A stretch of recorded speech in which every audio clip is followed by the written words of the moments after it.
To change the front gear case fluid on your RZR 900, follow these steps. Park the vehicle on a flat, level surface. Ensure the vehicle is in park. Place a drain pan underneath the front gear case drain plug.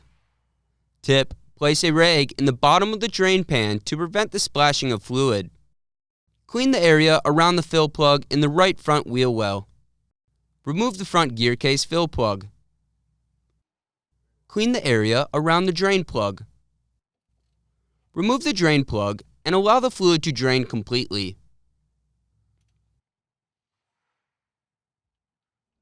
Clean any dirt or debris from the fill and drain plugs.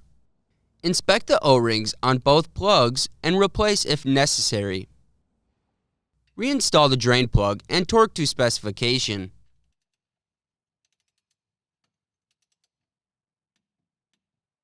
Fill the gear case through the fill plug hole until fluid reaches the bottom threads and begins to spill out.